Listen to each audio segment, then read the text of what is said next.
ఉత్తరాఖండ్లో అతి భారీ వర్షాలు కురిశాయి. ముఖ్యంగా బార్కోట్ యమునోత్రి మార్గంలో కుండపోత వానలు పడ్డాయి. అక్కడ క్లౌడ్ బస్ట్ సంభవించినట్లు అధికారులు తెలిపారు. దీంతో ఉత్తర కాశీ జిల్లాలో నిర్మాణంలో ఉన్న ఓ హోటల్ కుప్పకూలింది. ఇక్కడ పనిచేస్తున్న 9 మంది కార్మికులు శిథిలాల కింద చిక్కుకుపోయారు.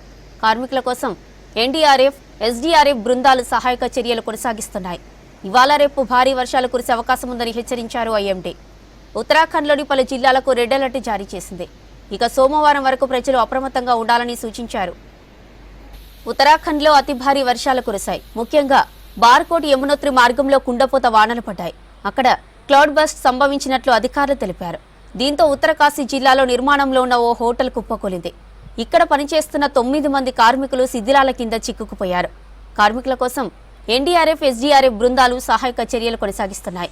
ఇక ఇవాళ రేపు భారీ వర్షాలు కురిసే అవకాశం ఉందని హెచ్చరించారు ఐఎండీ. ఉత్తరాఖండ్లోని పలు జిల్లాలకు రెడ్ అలర్ట్ జారీ చేసింది. సోమవారం వరకు ప్రజలు అప్రమత్తంగా ఉండాలని సూచించారు అధికారులు.